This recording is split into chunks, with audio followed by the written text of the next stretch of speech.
Good morning. Thank you for your patience in waiting a little while. We were giving the families of our youngest learners the opportunity to arrive as they have a little bit later start, so we appreciate your patience. But I wanted to welcome families to our first Léman Exchange and to a 2019-2020 school year. Thank you for taking the time to be here today. There are many familiar faces here and lots of new faces, so welcome to all. As you'll see in the pictures on the screen, those are all pictures that were taken just since these 4 or 5 days starts of school, and we spent the first few days welcoming and greeting all of our students that are returning back to Léman, all of our new families and students.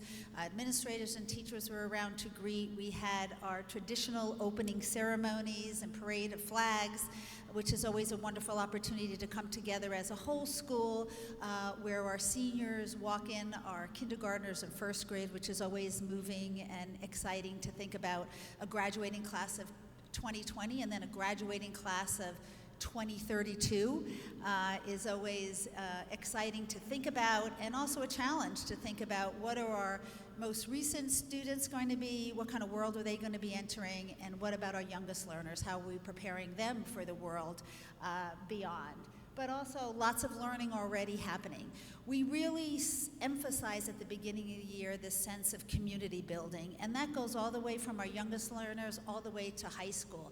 And we spent time this summer as an administrative team thinking about that and the importance of feeling a sense of belonging, a sense of significance within our school, and what that means. And so all students and all of us as adults go through that kind of reflective process of thinking about what are our hopes and our dreams and our goals for the year.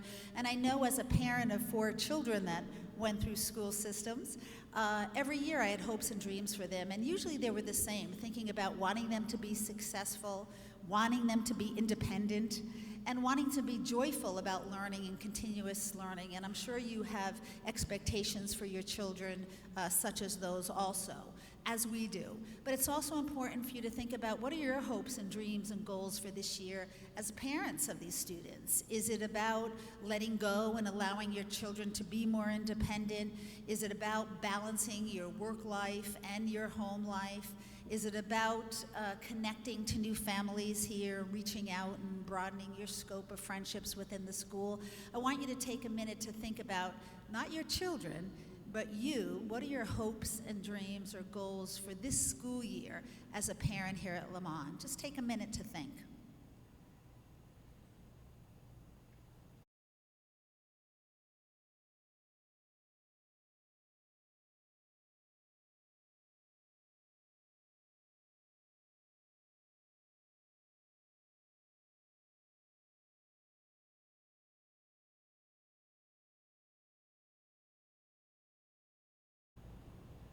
Just reading an article how just sometimes a couple of minutes of silence increases your brain capacity as well as your sense of calm, so it's important to take that silence every once in a while. So just talk to the person about you if you don't want to share what your hopes and dreams are, just how that process is of reflecting on that. Take a minute to talk to the person next to you about that.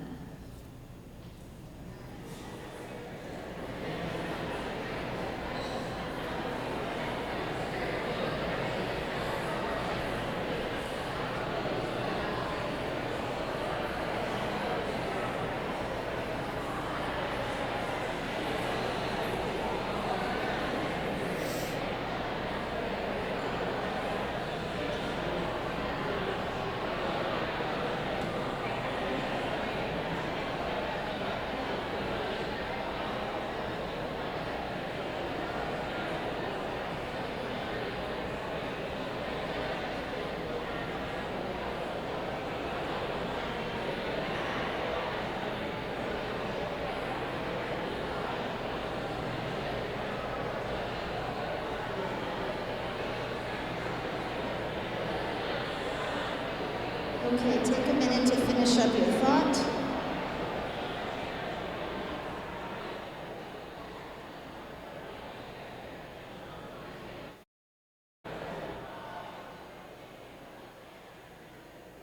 Okay, if I could get everybody's attention back this way.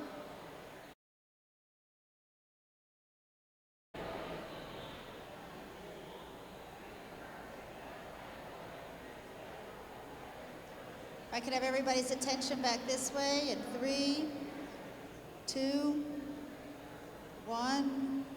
Thank you. Anybody brave enough or willing to share what they either shared or what they heard from a partner about your hopes and dreams?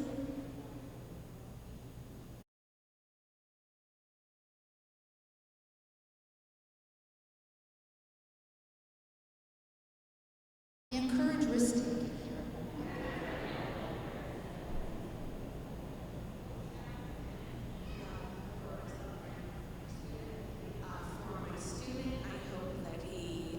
Utilizes different experiences here at Léman, which I think he will, and for myself as a mother to take a little more me time.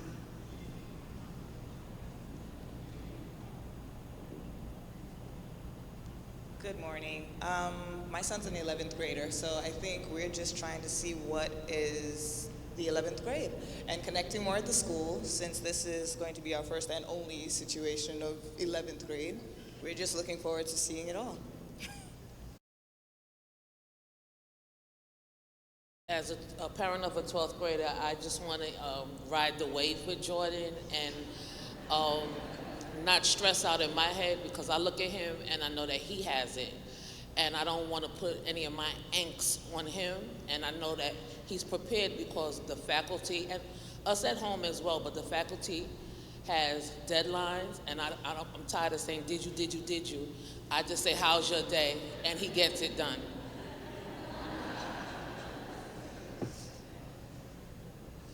Anyone else? My son is 5. He just started kindergarten, and he just about maybe a month ago, maybe a little more than a month, he just started reading for the first time, and it's amazing. My wife did an amazing job. I read to him every day, but I want him to have an experience here that he's just absorbing everything, because he's at such a pivotal age, and I think this is a great school, and I'm just amazed, and I'm just want to sit back and support him, and good luck to everyone. And don't start saying, did you at 5 years old, so you're not doing it at 12. Oh my goodness. Good day. I'm Rashima, so Ajani's in the 2nd grade. My hope for Ajani is to continue to grow at Léman, and for myself as the founder of the Parents of Children of Color group to bring more collaborations and more community-wide activities and some self-care for me. It's so hard to let go of our goals for our children and just think about ourselves for a couple of minutes, isn't it? My son is first year here at Léman. He's in 5th grade, and I just can't tell you how excited I am for him. I'm thrilled. All of these beautiful programs that he's able to embark in. I mean, I see him blowing on a trumpet. Who knew? And the homeroom teacher is just so welcoming, and seems like a seamless transition so far. It's only been 1 week, but I am so excited. I am so excited. And as a parent, he has 2 siblings, and I am going to take this opportunity to enjoy the fact that he is in the arms of a very beautiful school and community, and I'm going to relax. For him. The other 2 I'm still stressing over.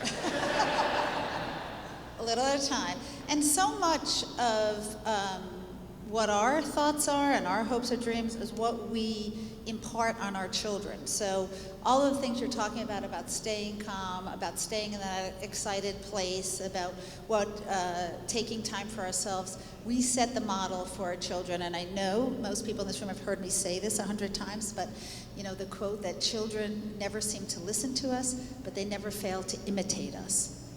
So it's important to think about that. So for those of you that are new, the Léman Exchange really started about 3 years ago, and it really is an avenue for communication. You'll be receiving lots of communication from your classroom teachers, from their advisors, from your division leaders, from the school. You're probably inundated at the beginning of the year with communication, but this is another avenue for face-to-face communication, to hear about developments and what's happening at the school, and to offer some face-to-face and in-person questions, answers, comments. And ultimately to continue to build community and to feel that we are in a safe place where we could share our strengths, but also share where we have questions and where we have areas for growth. Today, I'm going to talk a little bit about the school goals as we develop new school goals for this year and beyond.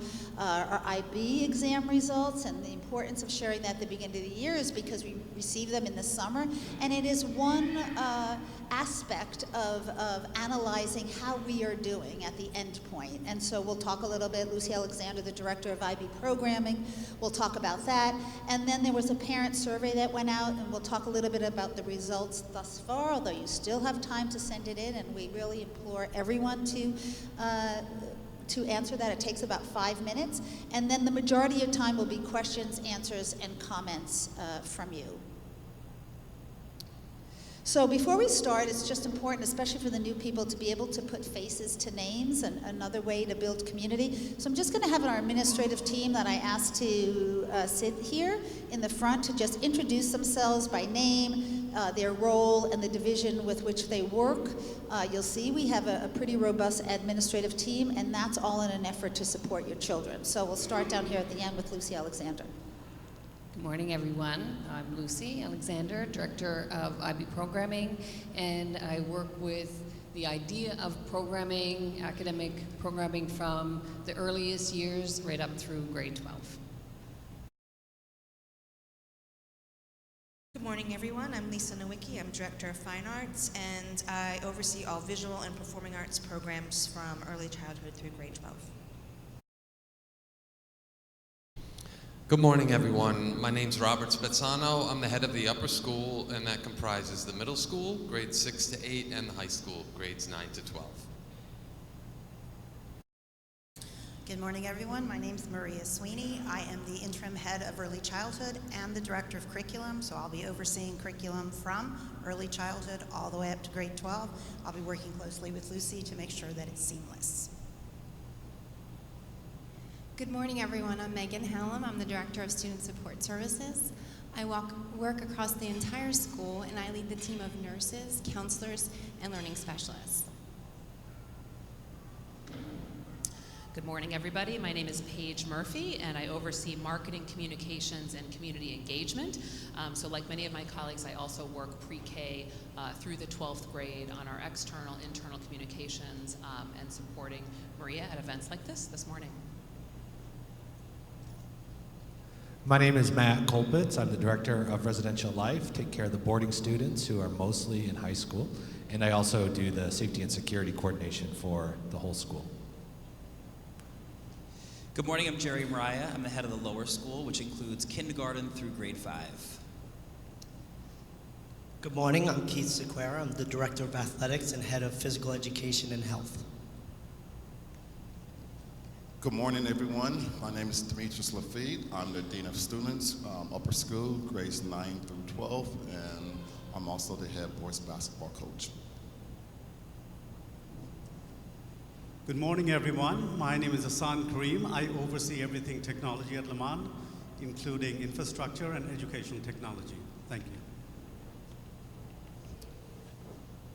Good morning, everyone. I'm Eric Hawthorne, Assistant Head of Upper School with a focus in the middle school. I'm Steve Levin, the Director of Summer and After School Programs, the Léman Plus After School Program serving K through 5. And morning, everyone. I'm Josh Ankers, Director of Global Admissions. I manage the admissions process for all of our international students. Hi, good morning. I'm Alex Wheelahan. I'm standing on my purse here. I'm Alex Wheelahan. I'm the Director of Admissions for CC through 12th grade. Other staff in the room also, so at the end, if anyone has any specific questions or as questions and answers come up, in particular areas of the school, people will be able to answer those. So, as always, we start with our school mission. Many of you have seen it. It's in all our documentation. It's on our website. Just want you to take a quick look at that, a moment to look at it, and just think about what stands out for you, because hopefully it's our mission, our vision, our core values as a school which drew you to Léman and why you want to be part of this community. So just take a minute.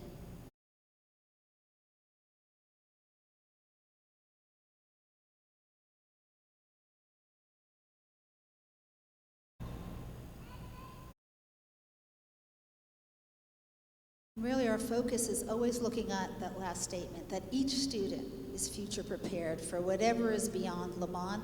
We want to make sure that they have the skills, the attitudes, the habits of learning to be able to be prepared for whatever their hopes and dreams are beyond Léman. So Léman today, I'm going to put all of these up at once.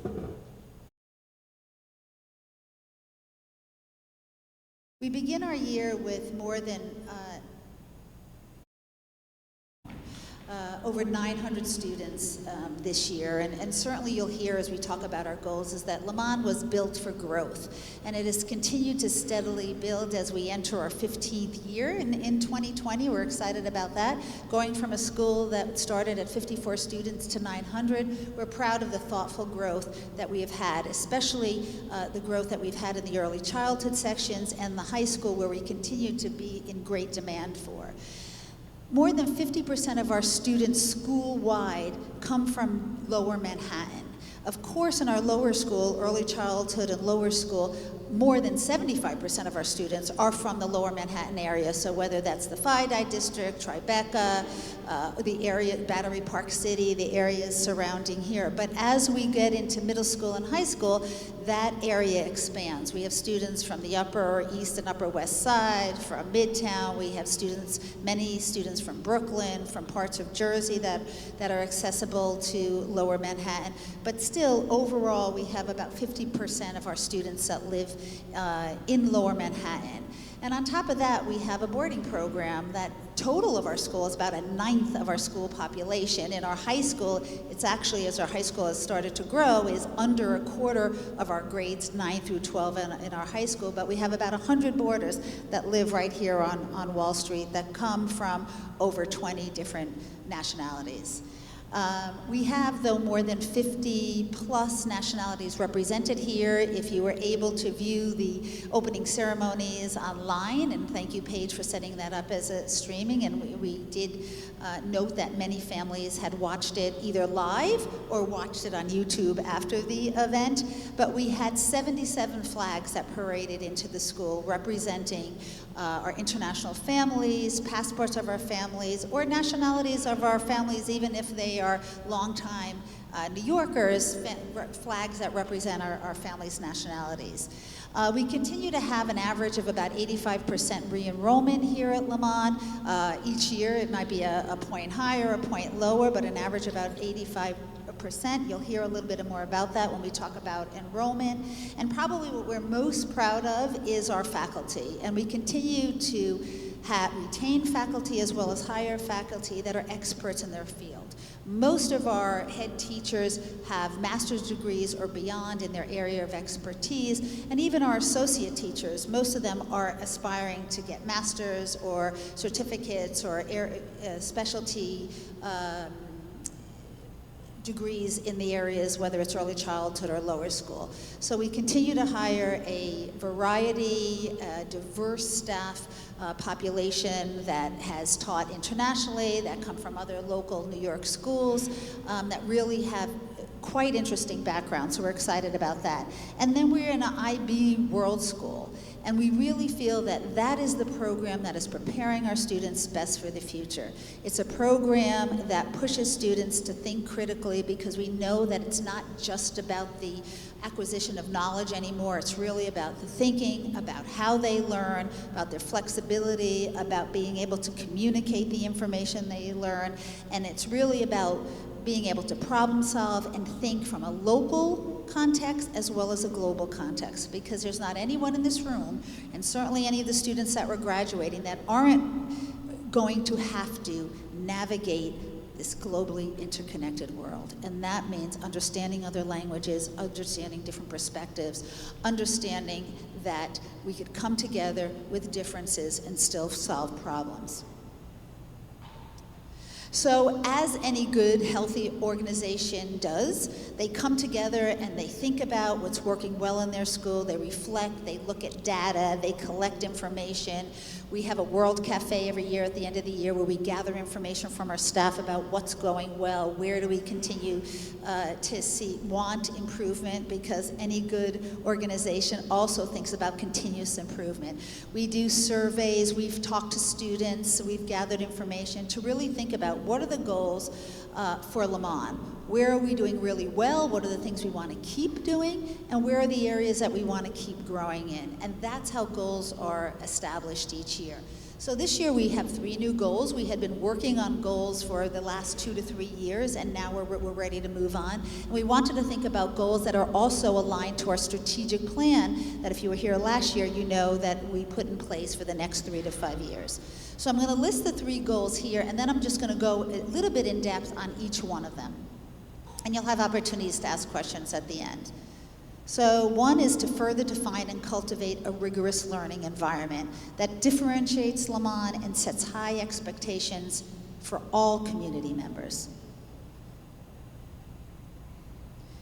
2 is to articulate and uphold consistent community expectations that enable us to embody the Léman mission and values. We're going to talk a little bit about that, and this continued thoughtful growth to achieve the school enrollment goals. So let's start with academic rigor. As we further define and cultivate a rigorous learning environment that differentiates Léman and sets high expectations for all community members, I want you to think about, when you think about the word rigor, it's a very popular word in education. It's been for the last few years. It's in our mission statement. What does that mean to you? What does the word bring up for you as you think about rigor? Take a minute and talk to the person next to you about how would you define rigor?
Okay, if you could finish your thoughts and come back this way, attention.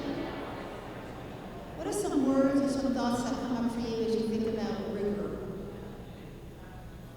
Challenging. Someone said hard, serious, but up to date, comprehensive, consistent. I'm repeating so in case anyone's here. Continuous, focused.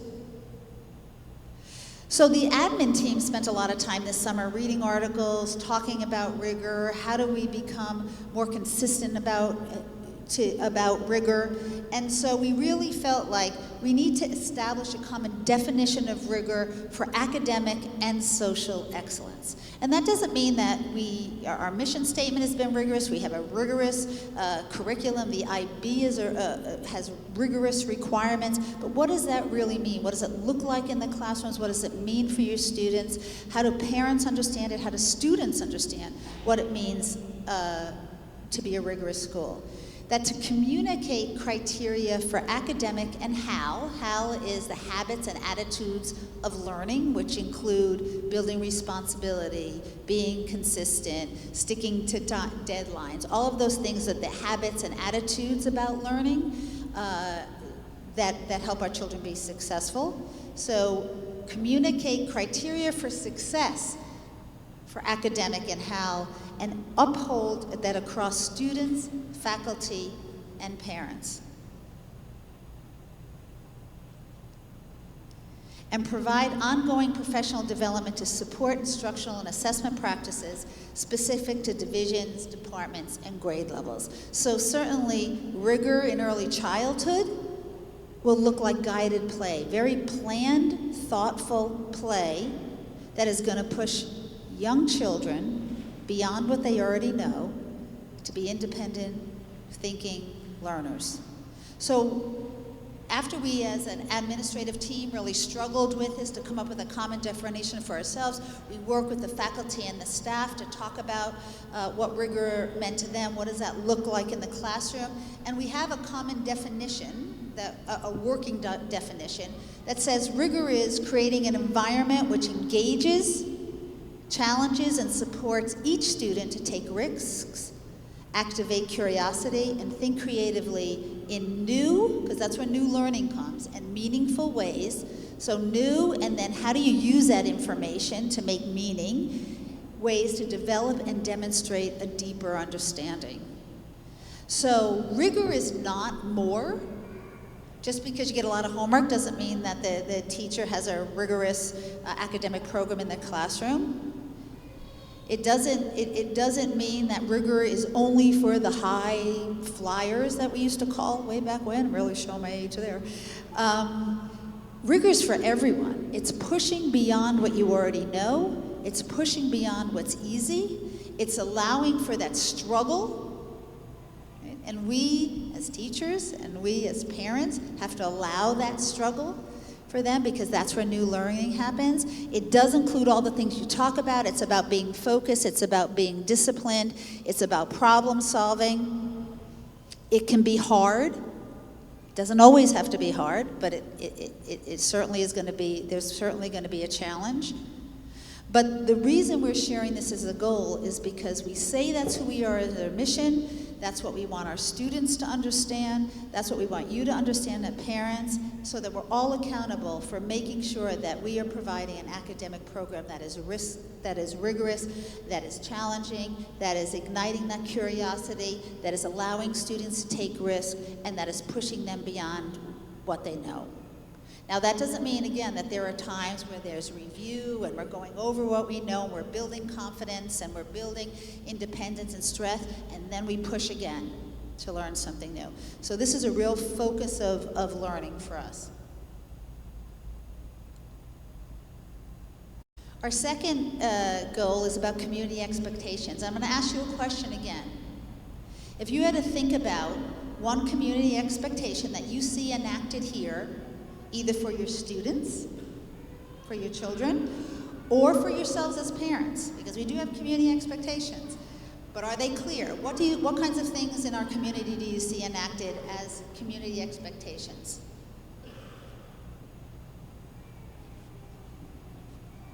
Kind. So being kind.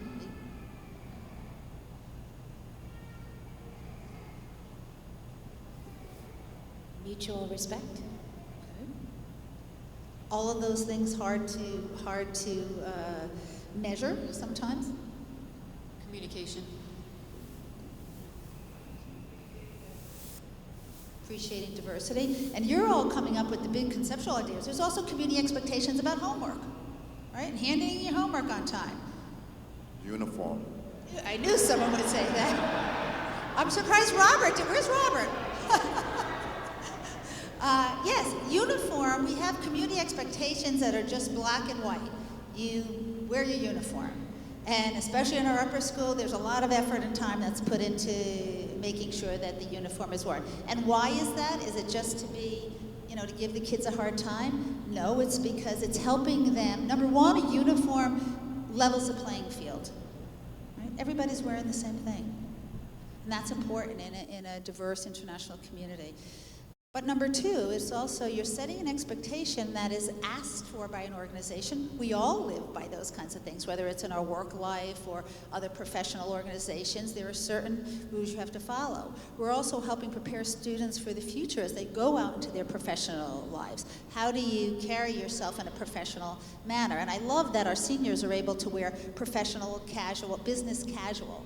That they're learning to take the uniform now to the next level and wear business casual as they're preparing to go to college. So there are many community expectations that are in place. But what we really feel that if we want to say we want continuous improvement, we want to clarify and communicate behavioral expectations and associate them with protocols and processes. So again, like rigor, we want to have clear criteria for success. Nothing's a secret. It's transparent. What's expected here at Léman?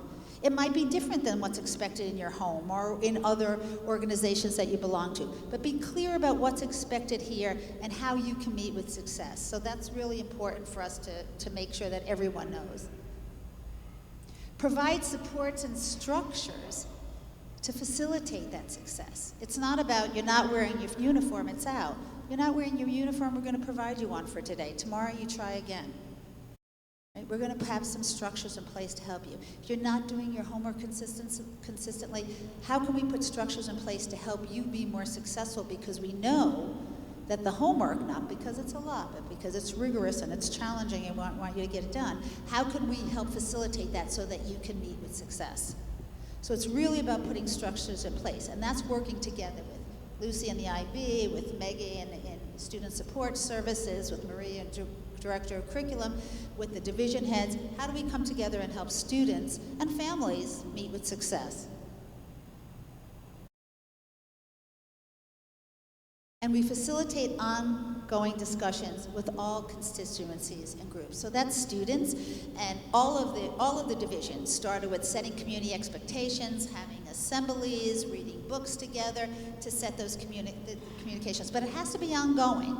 We know that we have one big break, and sometimes all the community expectations go a little bit out the window, and we have to bring them back into our school. Right? And that happens. It happens at home. Same things. We want to be consistent. With families, with what we expect here. So we want to facilitate those ongoing discussions, not just with students, but also with you as families and also with faculty and staff. So this is an important one for us. And to, again, this is all in place so that students can activate the learning and be the most successful that they can be. And then our last goal is about thoughtful growth. And people that have been here a long time have been hearing that for a long time. But Léman was built for growth. When I talk about 15 years ago, it started with 54 students, and now we have 900. This school environment, our school facilities were built to hold from 1,200 to 1,400 students. We are getting very close to capacity, especially in our upper school. So it's even more important that our growth is thoughtful. And so we want to cement our reputation as a leading private school in Lower Manhattan. There's so much residential growth in this area. There's not lots of through schools. How do we ensure that people on the outside of our community hear about who Léman is, that it's an IB World School, that it's preparing students for the future, that, as some people said, it's a kind, respectful community, that it's a community that prepares students for the futures beyond Léman. Because it's not just about what happens here, it's about what happens here so that we can prepare students for beyond. What we have seen over the last couple of years is an increase in the sending schools that are sending schools to Léman. We see an increase in the demand, especially for areas like our early childhood center, which has tripled over the last couple of years. We see a demand for our high school, and how do we continue to make sure that the sending schools know who we are? We see our admissions people getting invited to more schools. I was invited to be on the board of the Guild of the Independent Schools a year ago, and that's because people are starting to hear about Léman and who we are as a school, and that's important that we continue. That only happens with word of mouth. Word of mouth from our students, word of mouth from our families, word of mouth from our faculty and staff. We also want to continue to attract qualified and mission-appropriate students. And so you ask, what does mission-appropriate mean? That means students that are going to be part of this community, that are going to embrace the community expectations, embrace the internationality and the diversity within our school, to understand that we are a rigorous school and that we're going to support you, but you're going to work hard and you're going to be challenged and you're going to be pushed. It's not about easy grades. It's not about easy A's. It's about being the best you can be, learning the most that you can, and being prepared for the future. So we want students and families that want that same thing for their children. So, you know, this was a year, the last couple of years, again, we've declined more students than we ever have before. Now, some of that is because as we get a greater demand and we have less spots to offer, we have to be really selective on who we're, you know, bringing into Léman that are going to thrive here. We want students and families that are going to thrive here. And so we continue to look at that. And then last,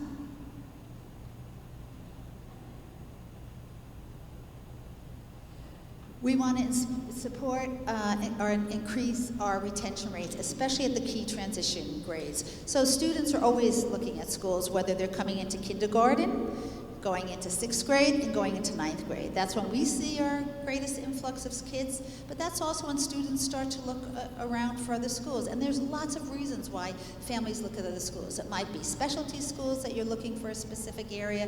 It might be, sometimes we hear, you know, you've been here for a long time, let me explore some other options and see what works for my child. And what our goal really is to say is, you're going to receive the best education possible here, and there's no reason for you to look anyplace else. Now, again, people move out of the city, and we understand there's always going to be that kind of a transition, just like we get an influx of students. But we want to make sure that people are making decisions for the right reasons, and then they're not leaving because they feel like they're choosing up. That we know, and I look at this highly qualified administrative staff, that we are providing a wonderful, a rigorous, an inclusive school environment that is really preparing students to navigate that world beyond Léman, whether it's for college and then beyond. We look at what the trends are.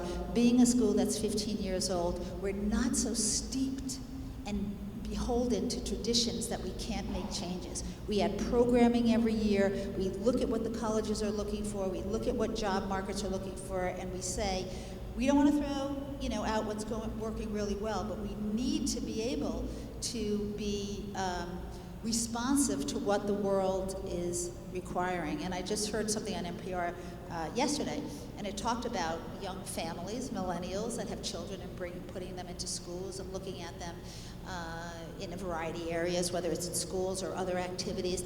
And it's no longer that they're looking for just what the reputation was for 100 years. They're looking for, how are you responding to the needs of what their children and what society is asking for today? And I think that's one of the things we do well at Léman, is to really think, we're always forward thinking, that continuous improvement. How are we responding to the needs for today and making sure we're preparing students for the future? So, I'm going to go back just a slide. So when we think about all of this, it really is about the educational program. And so I'm going to turn it over to Lucy Alexander. And I know this is a lot of information, and I'm going quickly so we can allow the time for questions and answers. Lucy's going to just talk a little bit, give an overview of our IB results for this year and the continued growth that we have in that program. And then I'll wrap up with a little bit of just about the parent survey and some important dates, and then open it up to questions and comments. Thanks, Maria. Good morning, everyone. It's really a pleasure, and thank you very much to Maria for letting me have a few minutes to share some information about the IB and IB results with all of you. How many of you in the room have children in grades 9 through 12? Okay. How many of you in the room have children in either pre-K or K up through grade 6? Fabulous.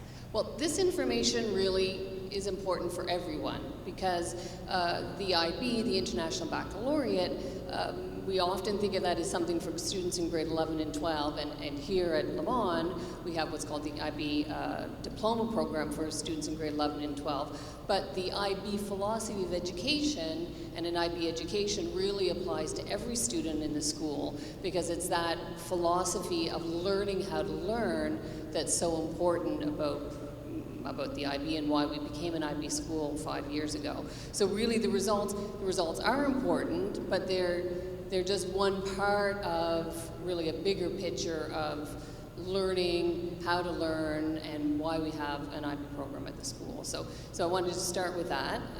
But it is, we do look at results, and results are important. So we've got a few of those to share with you, and it's pretty great news, so that makes me happy to be standing here.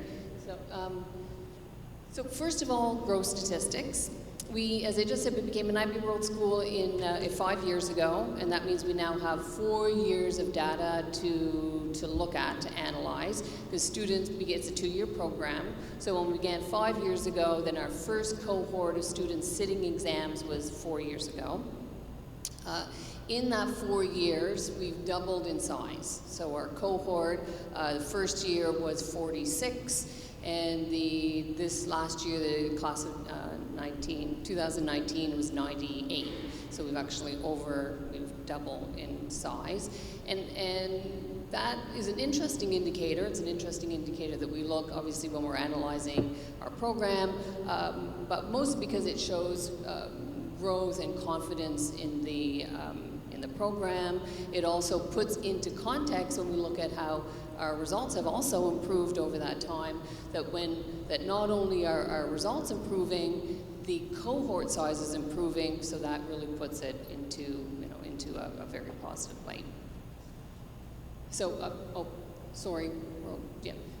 this one, so it just looks at the numbers. This is the growth of the number of students who have been enrolled in final IB assessments, which ranged from just under 50 back in 2016 to almost 100 last year.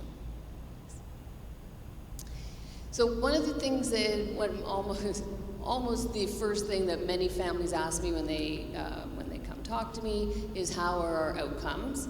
And there are 3 key indicators that most schools use to analyze their results: DP pass rate, the overall points total, and the mean grade. And so we're really excited to be able to share with you that we've exceeded global averages in all of the key indicators. The diploma program pass rate globally, so that means of all of the students who are enrolled in an IB diploma program worldwide, 77% of them passed the program in 2019. Our Léman Manhattan pass rate was 80%, which is wonderful. And the Americas pass rate was approximately 67. I have a preliminary statistic, so this was, it was 67. And the reason why I included that is because just to, again, put it in a little bit more context, there are a number of different global regions, and our global region is the Americas. The Americas includes Canada, United States, Central and South America, and Mexico, obviously. And that is the largest growing IB region in the world. There are more IB schools in the Americas region than there are in all of the other regions put together. And so when we look at statistics, it's important to look at global statistics, obviously. It's also important to look at how we are performing in comparison to other schools in the Americas region, and that's particularly important. So we look at the fact that many students, for example, in the United States, are enrolling in universities before they've received their IB results, and it's a that's a particularly significant factor when we think in Europe, for example, students have to wait until they get their IB results to see if they get into university, and then then there's a motivation issue. So it's really important to look at Americas. If you see that the Americas pass rate was 67, that we far surpassed that, which is wonderful. Overall points total at 30, again, which is higher than both global and Americas, and the mean grade, the grade is out of 7, so our average grade of all of the courses was 4.7, which was several points or partial points above Americas and also global. So a couple statistics for this year. And then we look at 4-year results, which is really something that we spend a lot of time analyzing, because it's important to look at how we do in 1 year, but what does that mean bigger picture? And so if we look at how we've been doing over a 4-year period, it's been consistent growth. And again, it's not all about the exams, and there's so much more of an IB education than how they're doing on the exams. A lot of it as well is students challenging themselves individually. So if we put these statistics in the context, one, of our size, which was 98, and then also that we really allow students to sit for final exams, to challenge themselves for the IB diploma, if they really want to do it, even if they're not sure if they're going to pass, but they really want to because it gives them self-worth, it gives them the practice of taking the final exams and being in that high-stress exam situation, and they're really rising to the occasion, and we're really, really proud of that. So if we look back at our first cohort, back in 2016, it was a small number of students, it was our first year as an IB school, not that many students passed, over half, but still was, we were hoping to do better. Up to 67, which was right at the Americas pass. So after 1 year, we met the Americas pass rate. Then last year, up to 74, and this year, 80. And so I'm meeting with the juniors and seniors tomorrow and Thursday. I will be sharing these numbers, and I've got a feeling that they're going to want to beat their classmates from last year. And I bet they will. I've already looked at the predicted grades, and they're really, really good, so I'm excited about that.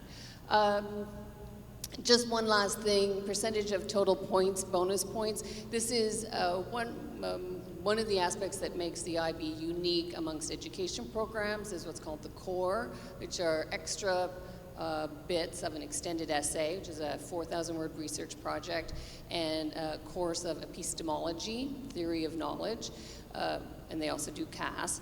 TOK and extended essay are awarded bonus points, or points that add up to potentially an additional 3 points on their final score. We have consistently, even from our first year, exceeded world averages on those core components, and that's a really nice thing to hear, because it focuses on research, thinking, writing, and those are obviously important to us. I think that's the last one. Yeah. Okay. Happy, obviously, for questions later, or if anyone has any particular questions. Even if you have a child who's in grade 1 or kindergarten, you're wondering what does that mean, call me or email me anytime. And I think that's an important aspect, thank you, Lucy, is that the IB is more than just results, and that's what really differentiates it from AP, is because it really is about approaches to teaching and learning, the theory of knowledge course, the connection with CAS, which is creativity, action, and service, as well as the internal and external examinations, oral and written examinations makes it very different, the communication skills, the time management skills, all those skills that students then come back from college and that they first of all earn college credits for, but also say our first year of college was manageable because the IB prepared me for that. And I've said this before also, that many universities, including Stanford, Harvard, whatnot, have come out publicly to say, all things being equal, a student with an IB education is more likely to be accepted into those top colleges because of the preparation that they have, which is very much more college consistent. So that's important. The other thing is, having worked at an IB school that was 30 years old, had been in place, and so they had a pass rate of 90% and above, but it took many years to reach that point. So it's really exciting to see Léman growing so quickly and the improvements happening so quickly that we really anticipate that we'll be in that 90 above within the next couple of years. And I think that's about the preparation prior to going into the IB and then and how we're doing beyond. So thank you to Lucy and her team and the IB teachers and Robert for all that they're doing to help really have these consistent growth in our scores. So we're excited about that. And just a look, you know, we always think about it's about the students. This is just some of our last year's graduating class and where they went to, and all IB students, and you know, whether it was Barnard, you know, local schools, or McGill in Canada, University of Pennsylvania, or specialty schools such as Juilliard. You know, we consistently have students that are going to great schools, schools of their choice, which is most important, and we do a survey every year that we ask students about how many got into their one of their top 3 schools, how did they feel about the IB preparation, and all of that data we use to also plan our goals, but also to continue to look at our program and how we're preparing students for the future. So always exciting to see, and we look forward to what this year's graduating cohort is going to look like in the schools they'll be accepted in. So just going back just to the parent survey, you all received that. We'd still like responses from everyone. If you ask what's the reason for that, there was a number of reasons. One was to update information. As you know, we will have a online family directory this year. Hopefully by the end of the month we'll be ready. And so part of that is to update any information that you might want there. Also, we have had many families that have had students visit their workplace as an opportunity to learn more about what's beyond school. We've had families that have come in and talked to students about their path to and journey to where they ended up in their work life. We've had families talk about college experiences, and we're always looking for how can we increase and improve the experiences that we give to students beyond our walls. So when we ask questions about, you know, what kind of job do you have and where are you employed, or what associations are you connected to, it's not so much because I, as a head of school, are going to make any connection with that, but if we can offer opportunities to our students that you might be willing to share in, that is really helpful for your children, for all the students to come. And it also, we asked about, we've often brought in speakers, we do lots of family talks. What are the things you're interested in? These are the top 3 that have come up thus far: college counseling, and all that goes into that. Whether it's test prep, what are universities looking for, what makes a good profile. There was lots of questions about college counseling, bringing someone from the outside, so we plan to do that. And that came from families from early childhood all the way up. Lots of teenage mental health, and again, not just from families with teenage, but all of the challenges that children and families face from society outside, whether it's the paradigm shift in technology and the changes that causes to life in general, as well as brain development. You know, we can talk about that, as well as anxiety and stress. Lots of questions about that, so we'd like to bring in an expert to talk about that, and then kind of connect it to social media and technology. The good, the bad, the ugly. You know, what are all the benefits of technology? What are the things that we're dealing with? What's new? Every year we think we get a handle on it, and something new comes out to challenge us. Talk about rigorous. Nothing is more rigorous than technology, because you're always being pushed beyond your learning point, because there's always something new out there. And if you look at how does it benefit student learning, and how can it detract from that? And that's something we're always looking at and want to help you as families, because it also affects your family life, and how can we, as a school, bring in speakers. So right now, those are the top 3, and we already have some ideas for speakers. You'll be getting some dates on that very shortly, but fill out your survey so we can have your ideas to add to the list. We'd appreciate that. So just some dates to look at coming up. There's all the curriculum nights, as well as the LCA Carnival that is coming up. Lots more coming up, but this is just in September here, so look at those. And then I'd like to open it up to question and answers. We are also live streaming that, and we can take questions in from families. We got one question in advance about how do we help children feel a sense of community? How do we continue to teach them mutual respect and kindness? And that happens in a variety of ways in schools. As we said, some of these beginning community building events, as well as a responsive classroom in the lower school. So whether it's morning meeting, conflict resolution conversations, classroom community expectations. Every class builds those. Advisory groups. We really have done some revisions to those, and there's a real solid curriculum that looks at a lot of these things that are coming up on here, whether it's college counseling or social media or how we treat one another and how do we talk about the challenges that we face today. So those things are being addressed continuously in schools, and we want to add the parents to that conversation, which is what we're going to do with the speaker series. So other questions, comments? So I've been talking a lot. Jessica? Thank you. Could you talk about what regulations we have at school about children being vaccinated, and if any of the new rules in New York City will affect that?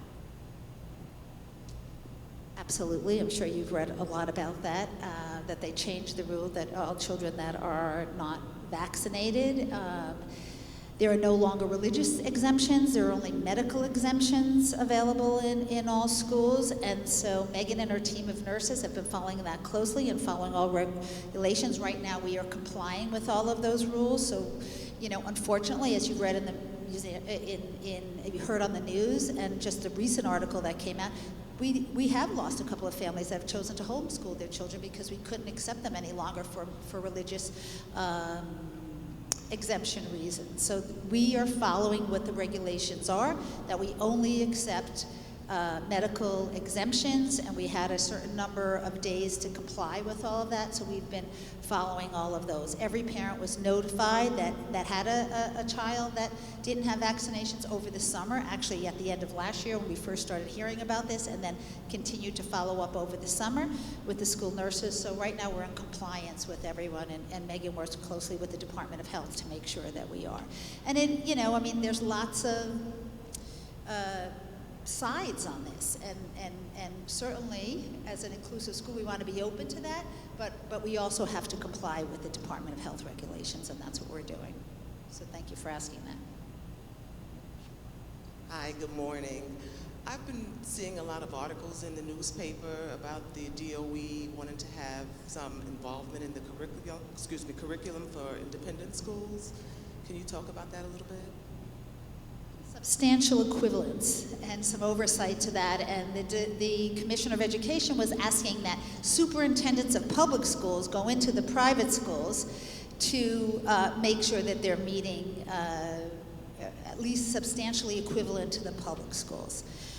Of course, the heads of school in NICES, the New York Independent Association of Schools, came together very quickly since last year. We have all banded together. There have been Mark Loria, who's the president of that organization, has been working closely. As you know, the original Commissioner of Education resigned, and I think some of that was from the pressure they were feeling from the independent schools. And it really started because there were some schools that there were questions about whether they were supplying students with appropriate education, based on gender, based on curriculum, based on many things, and those were questions. But as you know, many schools like Léman are accredited by outside associations that accredit public and private organizations, as well as colleges and university. We are accredited by Middle States, which is a highly recognized organization that accredits schools. We go through those accreditations every 10 years with checks in every few years in between. So right now there's been a hold on that, and talking to superintendents in public schools, they don't want to come into, they have enough to do. They don't want to come into the private schools and to check to see if we are meeting expectations. And as you know, most of the private schools are beyond the expectations of public schools, which is why families are willing to make that commitment both personally and financially into a private school, because the quality of education. So it's still ongoing, and we appreciate Léman really supported this cause and sent many letters, and when we looked at the amounts of letters that were sent from school, we were right up there at the top, and the nicest really appreciated that from us. But really the support is that, you know, we support continuing to be accredited, you know, outside of the public domain. Families are making a choice for private schools, and it really shouldn't be. So although it's still out there being pushed somewhat, right now it's in a stay period, and right now there's no oversight from anyone other than our accrediting associations. How is the school utilizing New York City in the lower, middle, and upper school in regards to trips or bringing in, you know, speakers for students this year? I just want to know if there was any, you know, increase and things of that nature.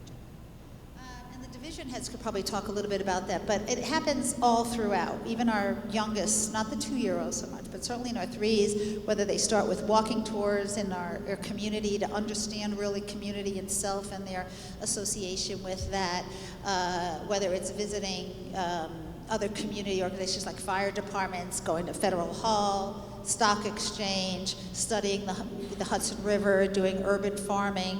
You know, there's so many ways. We bring in speakers. We have History of New York classes where students go on field trips almost every month or every quarter. At least they do about 3 or 4 or 5 trips a year around city. So it's used in a variety of ways. We've brought in people, many people into the organization to talk, and I think it's something that we can continue to build. And that's another reason why any associations that families have that, I mean, last year, you know, the water service component charity that we did last year was brought to us from a parent, and really, you know, almost $5,000. They sent us a letter this year about how that money is being used to provide families with water. So anything that you know in Lower Manhattan, we want to be part of the community. We're part of the Downtown Alliance to help really be connected with part of the community, because all of us together make up this area, and we want Léman not just to be known, but to also be contributing to the community. So I don't know if the division heads want to add anything else you're specifically doing. I think I covered it. But anything else that you want to talk about in high school? As well as our students going out into the community. So some of our service components, the students go out into the community to do things. So we're always looking for ways, and continue to build on that with field trips and speakers. Question about the IB and the growth in the IB program. Sounds great, but can you just talk a little about teacher training, recruiting teachers? Do you need, I mean, I assume that the IB teachers require a special, well, knowledge of the IB program, so are you training teachers that are at Léman, or are you recruiting them from other IB programs, or a combination of both to accommodate the growth Yeah, of the program? both. And yes, IB teachers that are teaching in 11th and 12th get specific training in their disciplines. Like, for example, the math curriculum has some revision this year, so the math teachers will get retrained on anything that's new that comes out in the IB.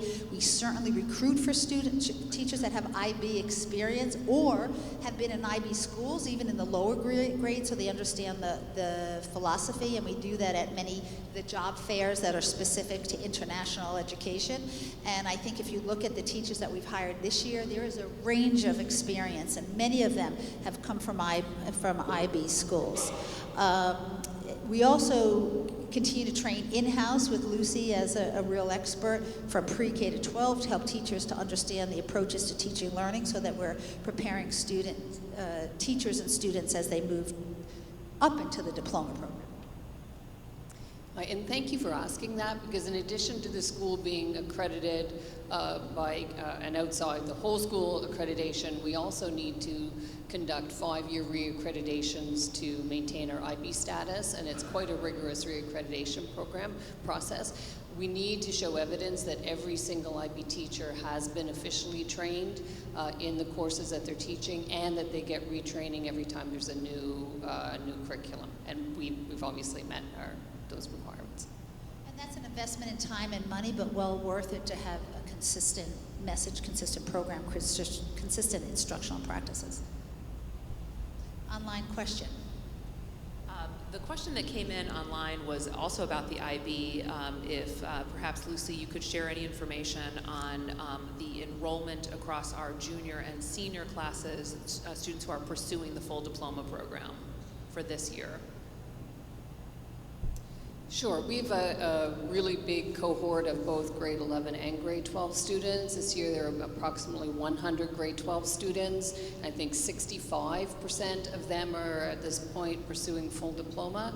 The grade 11s they're just in the first week, and I haven't crunched too much the numbers. There are 122 students in grade 11, and it looks like about 65% of them as well are pursuing the full diploma. There is a little bit of movement, but we've been at about between 42 and 52% of our grade 12 class have over the last 4 years have been doing full diploma. Probably that's going to increase a little bit, so we'll probably end up with more like 55 or 60% as we move forward.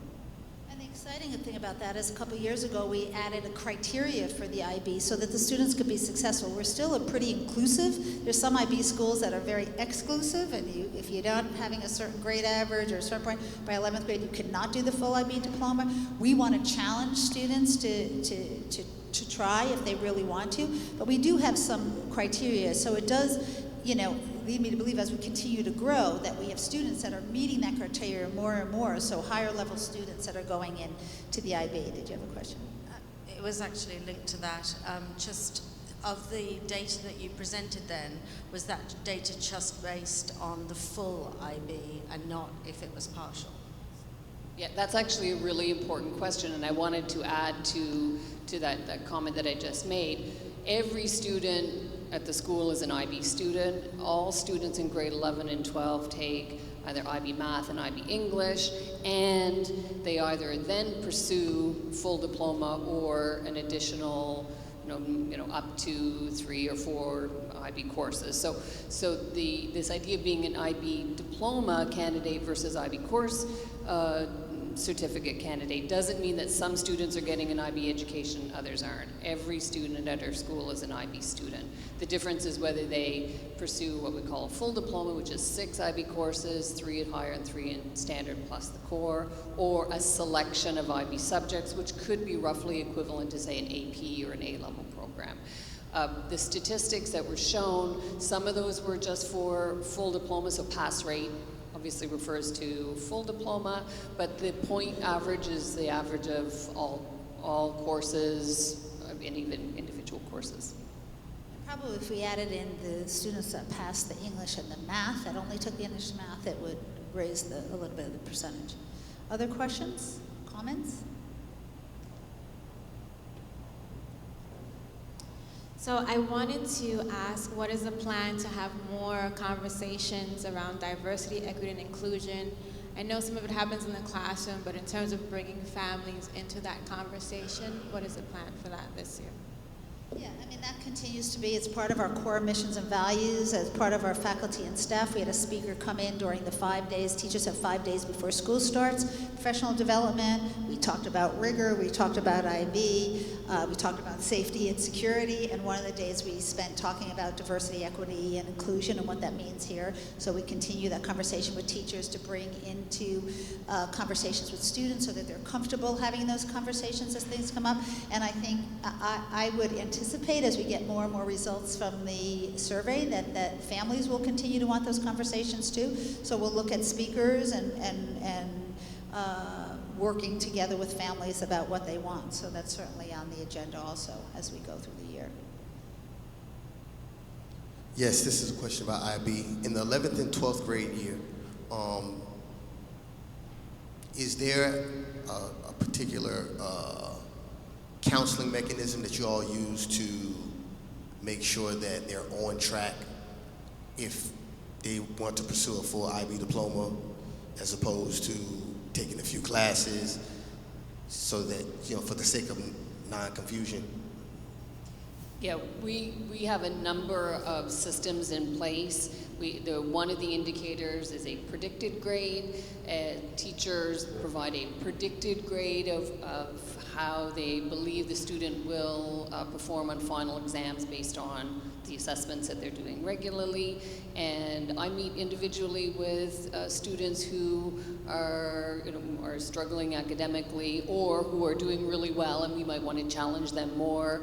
We also have in the upper school, learning support. We meet students in the learning support team, and both Robert and Megan could speak a lot more about that. But there are a number of steps that take place. If we see that a student is struggling academically, then we meet with them right away. We also encourage students to reach their highest academic potential. So it isn't just a matter if a student isn't doing so well, then all of a sudden they're pulled from the program. We put steps into place to help them get back on track if that's one of the problems, but lots of steps. And we start working with students well before the 11th grade. So about 10 and 9 and even in middle school talk about the IB, and so way back when. So it's not a surprise all of a sudden they're going to 11th grade. I'm like, oh, am I an IB student, IB full diploma or not? I'll probably just repeat that, maybe just with a little more detail. Starting in 9th and 10th grade, students hear from college counselors, for example. They hear from Lucy Alexander. 10th grade in particular, really before the halfway mark in early January, we have a full-blown meeting with all 10th grade students. Then usually that same evening, we invite the students back with their parents. They hear about all of the details. A lot of these terms that may sound, if you're not familiar with it, that may not really resonate. Students and parents start to internalize that. Then they look at course choices. They meet one-on-one with a college counselor. Their choices have to jive with recommendations from teachers. Lucy passes her eyes over all of the course selection. So it's quite a detailed process, and as Lucy said, lots of systems in place to make sure students are placed appropriately and then monitored appropriately throughout their time in the program. And I think as we said before with everything, it's very transparent for students and to families as they enter the high school and what the criteria for success is. So it's rare that we get surprises. There's sometimes somebody surprises you, but often we have a pretty good sense of how we're going to fall and with the results and whatnot. Other questions, comments?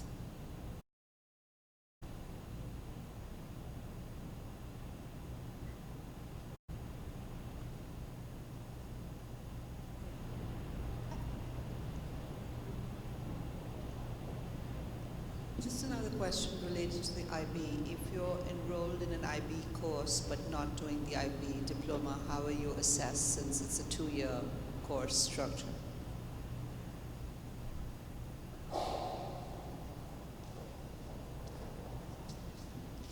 Each IB individual course is self-contained, so students, I didn't see who I'm each individual IB course is self-contained, so the students, as similar to say an AP or A-level, students have to complete all of the assessments for that one course and sit the final exams for that course, and then will receive a grade and an IB certificate for that course. So it's a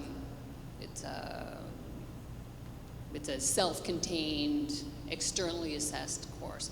All of our courses, whether they're IB or not, also have grades by the teacher, and their standards-based grading and the work that the students do on all of their assessments are also graded by their teachers internally for a report card standards-based grade.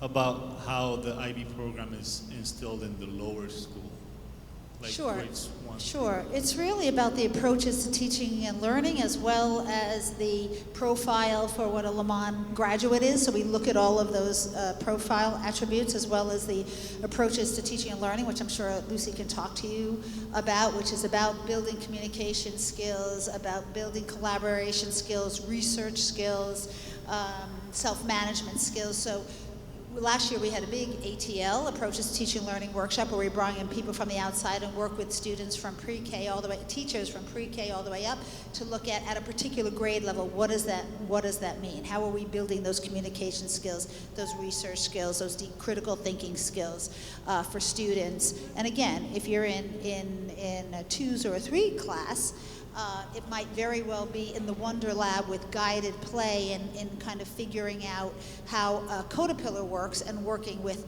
coding unbeknownst to the students and really building those critical thinking skills that they'll need later on. Where in 5th or 6th grade, it may be very different in the way that they work collaboratively to analyze text, to really think about it across disciplines and what did it mean over time in history, or what did it mean in the world of the arts, and so kind of building that cross-disciplinary action work. So I think the teachers are getting training on how do we teach in this multifaceted way that ultimately allows the students to meet with success.